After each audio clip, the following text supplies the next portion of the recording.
The crimes you have in the north, the insecurity you have in the north is as a direct consequence of their own action. They groomed them. Al-Qaeda in the Maghreb, ISIS in West Africa, Boko Haram, Fulani headsmen, bandits, all of them. Who brought them to Nigeria? It's Fulani. Fulani brought them into Nigeria. El Rufai brought them in. Bauchi State Governor brought them in. Are you people deaf and dumb and stupid? When you come out and you pretend, oh, we are one Nigeria, go and show me. Somebody was asking, where is the boundary, where would the boundary of Biafra begin? And I asked the fool, where did the boundary of Nigeria begin? People from Niger come in and go as they like. Most of these idiots are from Niger. They are building a pipeline to Niger. They are building a railway line to Niger. They are building roads to Niger. Whereas where the money comes from, which is Biafra land, we don't have those infrastructure. No, we don't. But you're taking our money. You come to Izombe, you come to Ohaji, you come to Ebema, you come to Aguleri, you come to Ebonyi. You take our resources, sell it, get the money, and now you're building a way to Niger Republic. And you want me to be happy with you? Clap for you. Oh, Nigeria is doing well. One Nigeria. I think you are insane. You come to my land, you take our oil, you take our gas, you take our manpower, you take everything, our VAT, our tax that we pay. You are now building a road from Katsina to Niger. Airport in Niger. Refinery in Niger. You take oil, crude oil from my land, you take it to Niger, you refine it, you bring it back to me as a refined petroleum. Or as PPS as you call it. And you're telling me that that country is viable. You're telling me that Nigeria should be supported. We are in one Nigeria. We are not going anywhere. And you're dying every day. Because those that they appointed to speak for you, they gave them money and positions. So that they will come out on the pages of newspapers to give the world the misleading impression that everything is okay, when things are not okay.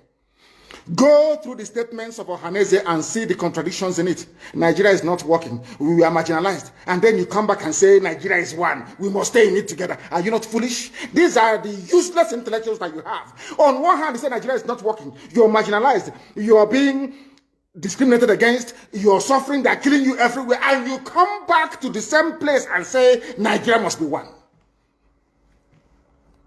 Had Nigerians gotten together to say they want to be part of this useless contraption, that's entirely their business. I'm a Democrat, I've subscribed to it. But have you asked yourself this question? Why is it that all those asking you to remain in one Nigeria has something to gain from Nigeria, or they have benefited in the past? Nothing more, nothing less. I saw the letter that Atiku Abubakar wrote to President Biden. In it, Atiku Abubakar said to come and help us fight terrorism, in order to ensure that there will be no regional destabilization. That is their game plan at the U.S. State Department for very many years, until we stepped in. They keep trotting out these lies. Once Nigeria breaks up, there will be destabilization in the entire region. I said it because you don't understand African history. Most of these people are not educated. When I say, they say I'm insulting them. No, I'm not insulting you. Most of you are not educated. In Africa, we are tribal creatures in Africa. In Africa, we are tribal creatures in Africa. We always go back to our village where we were born, where our umbilical cord, how long, where it was buried. That's where we come from. That is why every Christmas, Easter, New Year festival, or August meeting, you see us migrating back to where we come from. And I keep saying these things to Africans, they don't understand it. They don't understand it. Everywhere in Africa during Christmas, if you like, be in South Africa, if you like, let it be in Kenya, you let it be in Rwanda, everybody from the capital goes to the village. If you go to Accra, the same thing happens. This past Christmas, if you like, go to Cotonou, go to Yaoundé in Cameroon. Everybody living in the capital cities of Africa, they go back to their villages. They go back to their tribes where they come from. Do they do that in the Western world? During Christmas, these people migrating from, oh, I come from Florida, I'm going to Florida. No, you don't. Because people come from where they are born. We come from where our ancestors were born. That is the difference between black people in Africa and those from Europe and other parts of the world. We come from, so if you ask somebody, where do you come from? He or she will mention their village. That is what makes us Africans. Very, very unique. If you destroy that, you're finished as a people. In Africa, we are tribal. First and foremost, we belong to our tribe where we come from. That is why our people need to appreciate this. Very, very critical. That Africa is restructured to recognize where people come from. All these artificial creations by Europeans, Nigeria, this and that, all that rubbish. That is why you can never ever make any progress for the next 6 billion years. You can never ever make any progress in the zoo. Why is it, if we are not tribal, why would the whole presidency come out, Fulani presidency come out and say, we are defending Fulani headsmen? A presidency of the whole of Nigeria, so to speak. It is because by instinct, we are tribal beings in Africa. That is why Nigeria is unsustainable.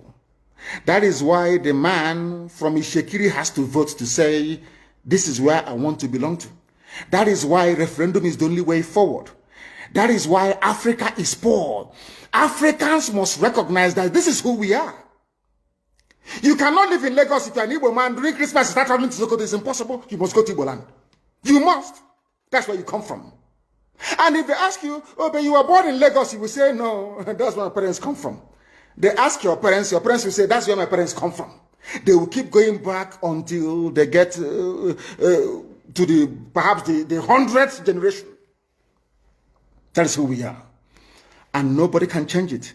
We are not born on the streets. Some people were born along Ijora or Kota Highway in Lagos. Maybe they are from Urobo. You ask them, where are you from? They say, I'm from Urobo. But I was born in, but this is where I come from. That is who we are. That is why all these useless, idiotic countries created in Africa cannot survive. It can never ever survive. And how do we stop it? Only a revolution can stop it. Only a revolution. If you like, keep postponing it. If you like, keep putting it off forever and ever. Only a revolution can solve this very problem, because under a revolution, the powers that be, those that be making your life a misery, will be overthrown. Nobody will say it's a coup anymore. It is called popular uprising. Don't let anybody deceive you. Don't let anybody deceive you. And that is why today some soldiers are listening and they are resigning from the army. How can you be a soldier in the Nigerian army and your village is being occupied by Fulani headsmen? Imagine those from Oyo or Ondo serving in the Nigerian army. These are my Yoruba brothers who are serving in the Nigerian army. You are from Yoruba, you are serving in the Nigerian army, doing one Nigeria. But your village is being occupied by a Fulani. The same people you are serving, or you claim you are serving, your village is under occupation by them. And to make matters worse, those you are serving under their flag, one Nigeria, and the Arabic inscription, or should I say the motto of Ottoman Danfodio, to tell you how foolish Nigerians are. You don't know that the Nigerian emblem, the army emblem of Nigeria, is the motto of Ottoman Danfodio that he used to conquer Hausa people. You don't know that it is there. That's what they're using. You're fighting under the banner of your conquerors. Maybe in Sambisa forest. And now they are sending their advanced strike force into your village.